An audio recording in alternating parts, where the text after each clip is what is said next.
Challengers 3 just wrapped up and we got our final qualifications for Masters. English is hard. We're going to take a look at one of those games, T1 versus 100 Thieves. This was a really fun series overall. The first map on Haven was definitely a really fun must-watch match. And then Icebox happened and T1 just absolutely swept 100 Thieves because of the Viper from Curry and the lineups that they had and the setup and game plan that they had was ridiculous. They hit him with an 11-1 half.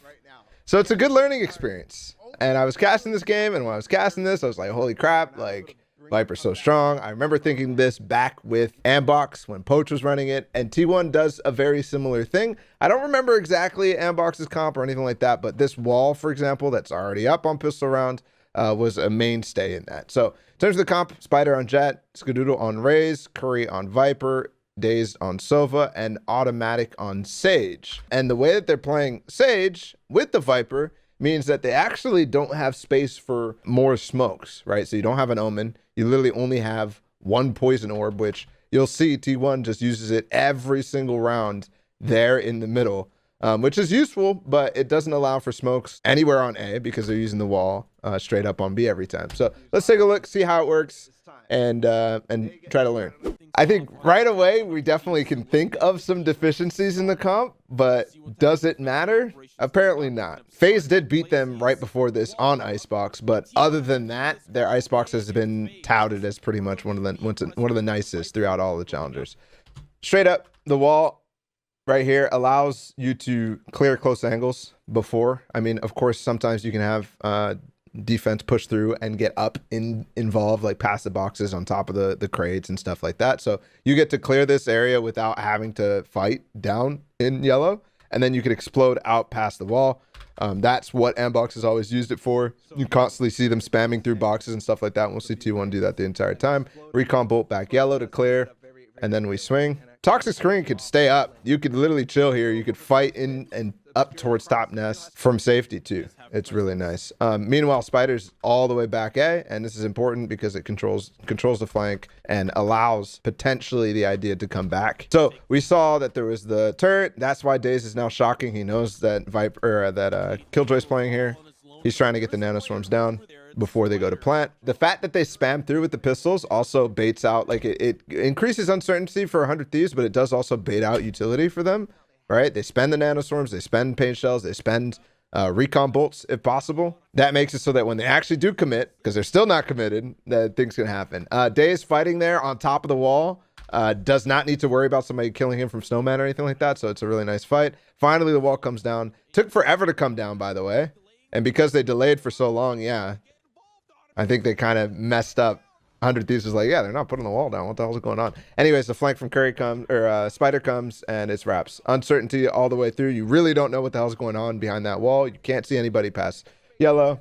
So I really, really like it. Okay, so we have Spider updrafts while Automatic tries to join him. And instantly as he spots something, he gets away. And that allows everybody else to really shine with their utility.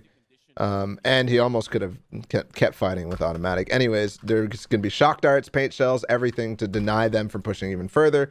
And also, Skadoodle commits his boombot to clear back through cage. So they clear right side of A. Skadoodle up top can commit now the boombot towards the back of 410. A nice lineup for back of 410 over here.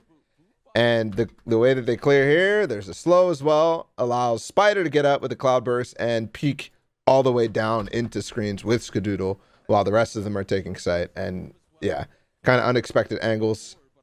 I like how he doesn't push past until after Asuna actually shows himself.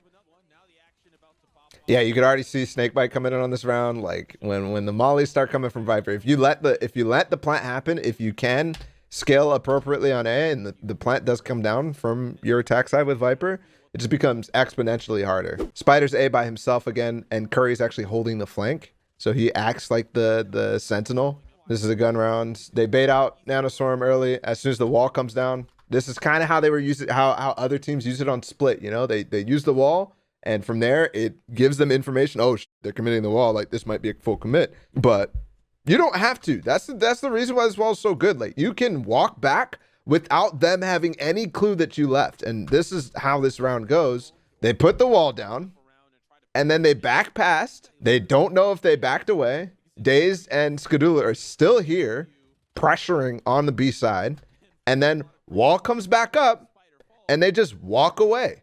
So they go rejoin the rest of the team, who's trying to rejoin with Spider. Yeah, I really like what Nitro did here to put the wall down himself at pretty much a good timing, but they could put the orb up. Nobody who's trying to peek mid under nest, like or under tube, can peek and spot this cross. So information is really hard to gather. So the entire round stays so uncertain, especially with Dazed and Skadoodle staying here for so damn long.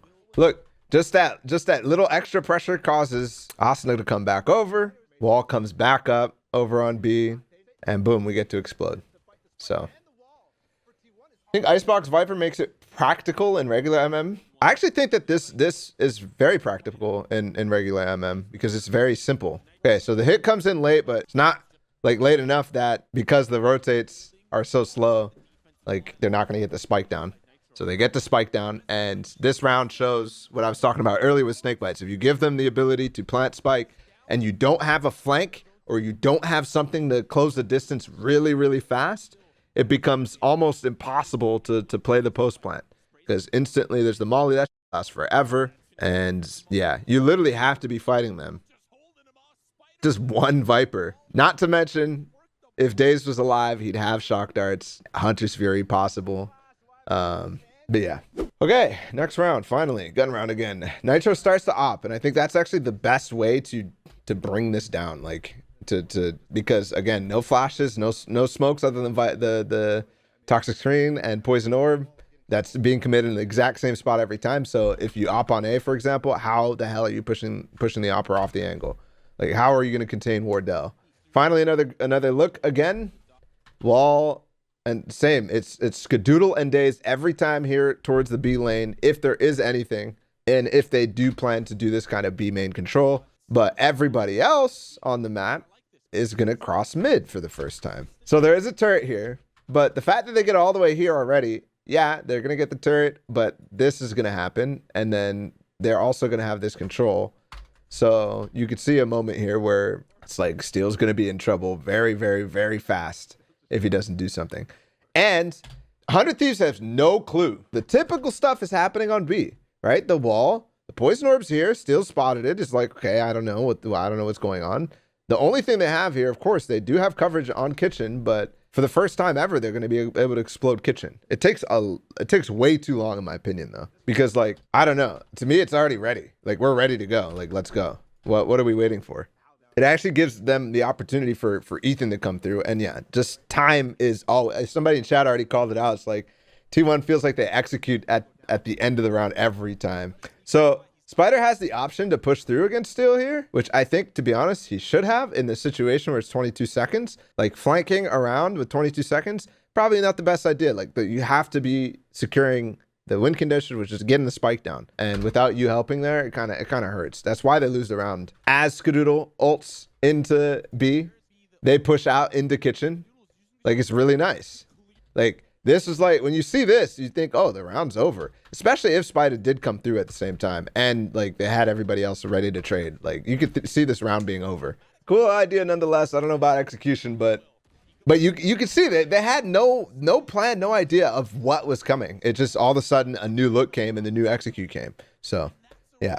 Okay. There's only a few more learning experiences in this VOD because they do the same thing. Curry spot, by the way, he changed it between like here, between here, like a bunch of different angles that he holds the flank. This is the round where they throw the deeper wall.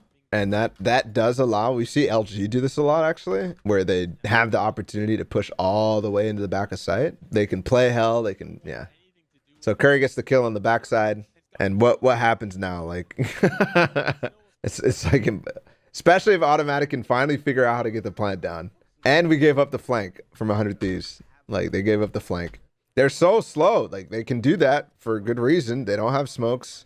They have slow orbs, paint shells, and everything else. And they just take the time to work through the angles.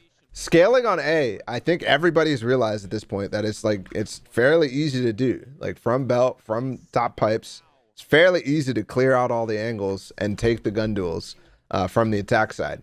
Here's something I really like about the whole game plan from T1 and how they're now unleashing Spider. He's always been over here, right? And I'm pretty sure 100 Thieves start to recognize that. Finally, he just goes for a difference. And they just drop the poison orb for Spider to take duels in mid. Like, that has never happened a single time. There hasn't even been any mid presence except the one round. And it's like, okay, Spider, go kill.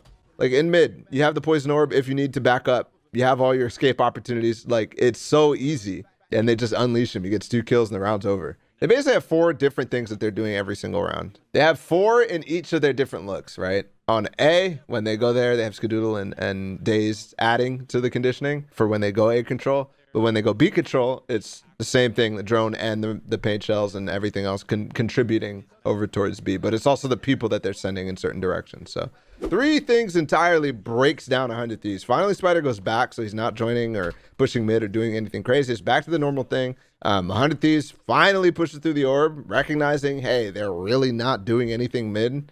Like, they're barely even watching it most of the time. Curry sometimes is here, you have to remember. But yeah, the funny part is how careful Asuna has to be. Like, it's almost impossible for him to push back, because if Curry's in any of these awkward angles, like, he's just dead. So he has to be so careful and patient with how he goes for that. So this round is cool because it's the actual first time we see Viper's Pit be used, which he had pretty much the entire game, it feels like. And it's so easy for him to put it down because of his toxic screen. So he just plants his ult safely. I didn't realize how they were snake biting back here, by the way. That's making it very hard for them to peek past. But yeah, like, look, what do you do after this? Especially if you add a wall from automatic, the ult behind as well. There you go. 11-1. 3 different looks that they slightly changed like one time, which was Spider pushing down mid. I think that we barely even saw the depth of the playbook. I don't think that the playbook is that deep. I think they probably have like 2 or more different variations on the stuff that they did. But usually teams, when they have simple strats that end up coming through, you don't see like Sentinels, for example, to have like, oh, I have 4 wild executes that I can do on A, for example. It's simple, defaulty, controlled strats on both sides of the map, on both sides of the map, with slight variations in how they go the entire time. And 11-1. They go on to lose the series, but I found this Icebox game really instructive because I think a lot of people doubt Viper when it comes out. And for some reason in NA, Viper still doesn't look to be like respected at all. And I think it makes sense for some teams like LG, FaZe, and Immortals to not respect it. But most of the other guys who play, I don't know, a little bit more slow, calm, and not scaly can make use of it. So anyways, guys, if you like that video, please like, subscribe, and do all the things on my social media. We'll be back with more content just like this. Peace.